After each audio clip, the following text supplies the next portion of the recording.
సూర్య ధనంజయ్ గారి అధ్యక్షతన యూనివర్సిటీ నూతన భవనాల నిర్మాణము, అదేవిధంగా దర్బార్ హాల్ పునరుద్ధరణకు సంబంధించి 500 కోట్ల రూపాయలతో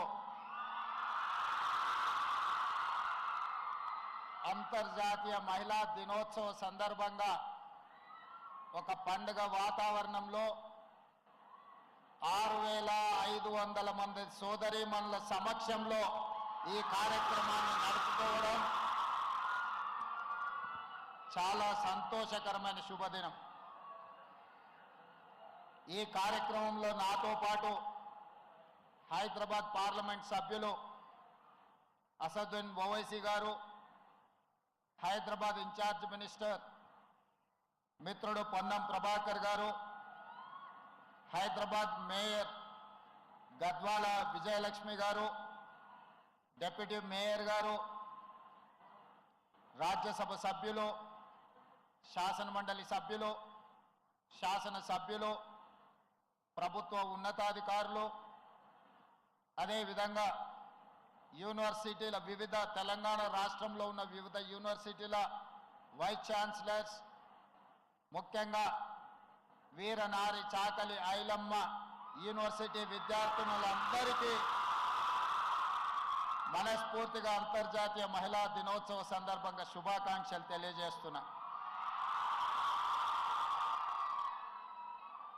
ఈ యూనివర్సిటీ కళాశాలగా 1924 7 మంది విద్యార్థులతో మొదలై ఈరోజు దాదాపుగా 100 సంవత్సరాలు పూర్తి చేసుకొని 7000 మంది దాదాపుగా విద్యార్థినులతో ఈరోజు యూనివర్సిటీ అభివృద్ధి పదం వైపు నడవడం, మీరందరూ కూడా రాణించడం, అలాంటి 100 సంవత్సరాల చరిత్ర కలిగిన ఈ కోటి ఉమెన్స్ కాలేజ్ని యూనివర్సిటీగా ప్రకటించడమే కాదు, పోరాటానికి, పౌరుషానికి, గడీలకు వ్యతిరేకంగా పెత్తందారి పోకడల మీద వీరోచితంగా పోరాడిన తెలంగాణ పౌరుషాన్ని ప్రదర్శించిన వీరనారి చాకలి ఐలమ్మ పేరు పెట్టుకోవడం ఇది తెలంగాణ ప్రతిష్టకే ఒక గొప్ప కీర్తి.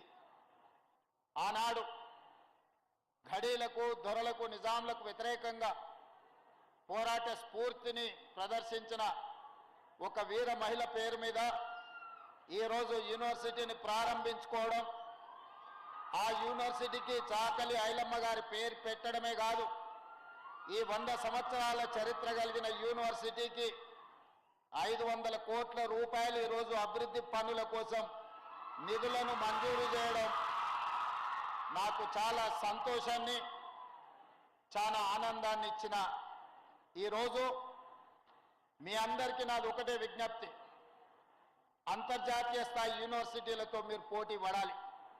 ఈరోజు ఆక్స్ఫర్డ్ కావచ్చు, స్టాన్ఫర్డ్ కావచ్చు, ఇట్లాంటి అంతర్జాతీయ యూనివర్సిటీలతోని మా వీరనారి చాకలి ఐలమ్మ విద్యార్థినులు పోటీపడి డాక్టర్లుగా, లాయర్లుగా,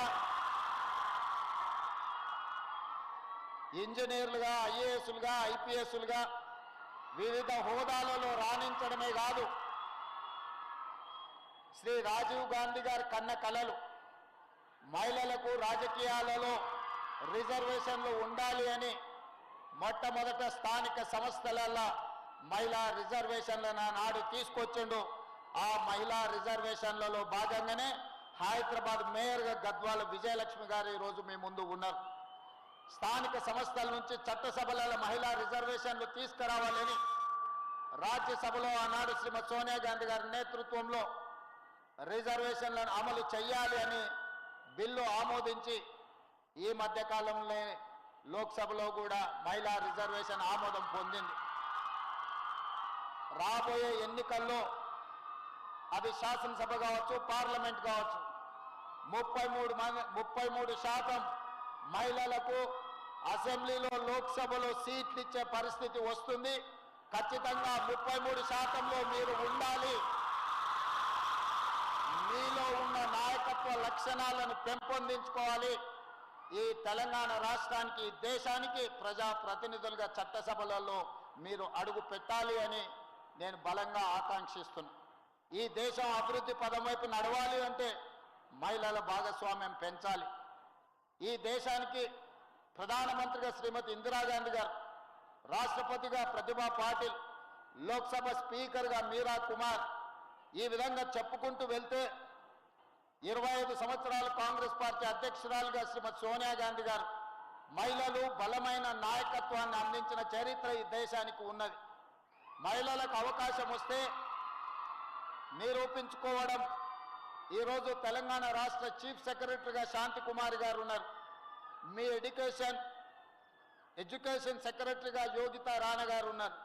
ఈరోజు మహిళలకు ఎవరికి అవకాశం ఇచ్చినా, అది ఐఏఎస్లు కావచ్చు, ఐపీఎస్లు కావచ్చు, ప్రజాప్రతినిధులు, మంత్రులుగా కావచ్చు, ఈరోజు మా క్యాబినెట్లో సీతక్క గారు కావచ్చు, ఎవరికి అవకాశం వచ్చినా మహిళలు తమ నైపుణ్యాన్ని ప్రదర్శించి తమ యొక్క చిత్తశుద్ధిని నిరూపించుకొని ఆదర్శంగా ఈరోజు నిలబడుతున్నారు. అందుకే ఈరోజు ఈ వేదిక మీద నుంచి మా సోదరిమణులందరికీ నాదొకటే విజ్ఞప్తి, ఇదొక అద్భుతమైన అవకాశం. ఈ యూనివర్సిటీలో మీకు అడ్మిషన్లు రావడం, మీరు ఇక్కడ చదువుకోవడం అనేది నిజంగా మీ గొప్ప అదృష్టం. దీని అవకాశంగా మలుచుకోండి. ఈరోజు తెలంగాణ రాష్ట్రంలో మహిళలకు ఉన్న ప్రాధాన్యత, నేను వచ్చిన తర్వాత ఆడబిడ్డలకు ఆర్టీసీలో ఉచిత బస్సు ప్రయాణాన్ని ఇచ్చినాం. ఈరోజు మీరు ఎక్కడికి వెళ్ళినా, మీరు ఇంట్లో బయలుదేరినప్పటి నుంచి బడికి వెళ్ళాలన్నా, గుడికి వెళ్ళాలన్నా, మీ బంధువుల ఇంటికి పోవాలన్నా, భద్రాచలం పోవాలన్నా, యాదగిరిగుట్ట నరసింహస్వామిని దర్శించుకోవాలన్నా, ఆడబిడ్డలు అనా పైసలు లేకుండా ఈరోజు ఉచిత బస్సు ప్రయాణాన్ని మీ అన్నగా ఈరోజు తెలంగాణ రాష్ట్రంలో నేను అమలు చేస్తున్నా. అదేవిధంగా కుటుంబ బాధ్యత ఆడబిడ్డల మీద ఉంటుంది. ప్రతి కుటుంబానికి 200 యూనిట్లు ఉచిత కరెంట్ ఇవ్వడమే కాదు, ఈరోజు గ్రామీణ ప్రాంతాలలో, ముఖ్యంగా తండాలలో, గూడాలలో, మారుమూల పల్లెల్లో ఉన్న పాఠశాలను అమ్మ ఆదర్శ పాఠశాల పేరు మీద స్వయం సహాయక సంఘాలకే పూర్తిగా పాఠశాలల నిర్వహణ ఈరోజు ఇచ్చినాం. ఎందుకంటే వాళ్ళ పిల్లలే ప్రభుత్వ పాఠశాలలో చదువుకుంటారు. వాళ్ళు నిర్వహించినప్పుడే ఆ పాఠశాలల యొక్క నాణ్యత పెరుగుతుంది అని ఈరోజు ఇవ్వడం జరిగింది. ఇదే కాదు, స్వయం సహాయక సంఘాలకు ఈరోజు పాఠశాలలలో పిల్లలకి ఇచ్చే రెసిడెన్షియల్ స్కూల్స్లో డ్రెస్సులు ఏవైతే స్టిచ్చింగ్ ఉన్నాయో 1,30,00,000 జతలు బట్టలు కుట్టే బాధ్యత కూడా ఈరోజు స్వయం సహాయక సంఘాలకే ఇచ్చడం, కార్పొరేట్ కంపెనీలకు ఇవ్వకుండా అని మా సోదరి మళ్ళకి నేను ఈరోజు చెప్పదలుచుకున్నా.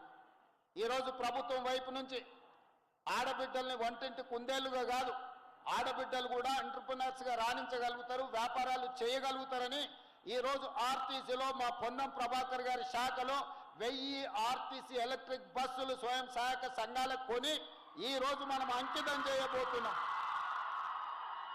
అదేవిధంగా సోలార్ పవర్ అంటే అదానీ అంబానీ కార్పొరేట్ కంపెనీలే వ్యాపారం చేస్తారని అనుకునేది. కానీ ఈరోజు 1000 మెగావాట్స్ సోలార్ విద్యుత్ ఉత్పత్తి చేసి రాష్ట్ర ప్రభుత్వానికి సరఫరా చేసే విధంగా మహిళా సంఘాలకే ఈరోజు 1000 మెగావాట్ల సోలార్ విద్యుత్ ఉత్పత్తిని ఒప్పందాలు చేసి ఈరోజు మహిళల్ని వ్యాపారవేత్తలుగా అదానీ అంబానీలతో పోటీ పడే విధంగా ఈరోజు కార్యాచరణ తీసుకొని ముందుకు వెళ్తున్నాం. ఇంకా చాలా చేయాల్సిన అవసరం ఉన్నది. అన్నిటికంటే ముఖ్యంగా మహిళలు రాణించాలి అంటే చదువుకోవాలి. కుటుంబ బాధ్యతలను నిర్వహించుకుంటూనే విద్యలో రాణించినప్పుడే మీ కుటుంబాలు బాగుపడతాయి. అందుకే విద్యకు అత్యంత ప్రాధాన్యత ఇచ్చి ఈరోజు మీ యూనివర్సిటీ యొక్క మొత్తం ఇన్ఫ్రాస్ట్రక్చర్ని పూర్తి స్థాయిలో అంతర్జాతీయ ప్రమాణాలతో నిర్మించడానికి 500 కాదు, ఇంకా అవసరమైతే 1-200 కోట్లు ఎక్స్ట్రా అయినా రాష్ట్ర ప్రభుత్వం ఇస్తుంది. 2.5 సంవత్సరాల ఈ మొత్తం కన్స్ట్రక్షన్స్ అంతా కంప్లీట్ కావాలి. వేదిక మీద ఉన్న అధికారులకు నేను ఆదేశాలు ఇస్తున్నా. ఇది 5 సంవత్సరాలు 10 సంవత్సరాలు ఖర్చు పెట్టే విధానం, కన్స్ట్రక్షన్ చేసే విధానం కాదు. 30 నెలల్లో 100% ఈ యూనివర్సిటీ అంతర్జాతీయ స్థాయిలో నిర్మాణాలు పూర్తి కావాలి. నిరంతరం స్వయంగా నేనే పర్యవేక్షించి నిధులకు ఎలాంటి ఇబ్బంది లేకుండా మీ హాస్టల్స్ కానీ, మీ క్యాంపస్ కానీ, మీ ఆడిటోరియం కానీ, మీ ప్లే గ్రౌండ్స్ కానీ మీకు ఎలాంటి ఇబ్బంది జరగకుండా 100% ఈ క్యాంపస్ని అభివృద్ధి చేసే బాధ్యత నేను తీసుకుంటున్నా. మీరు నాకు ఇవ్వాల్సిన మాట ఒక్కటే, మీరు బాగా చదువుకోవాలి, రాణించాలి, మీరు జీవితంలో ఉన్నత శిఖరాలకు ఎదగాలి. అప్పుడే మీ తల్లిదండ్రుల యొక్క ఆకాంక్ష నెరవేరుతుంది, తెలంగాణ రాష్ట్రం బలపడుతుంది. మీరందరూ కూడా ఉన్నత విద్య వైపు రాణించాలని కోరుకుంటూ మీ అందరికీ మరొకసారి అంతర్జాతీయ మహిళా దినోత్సవ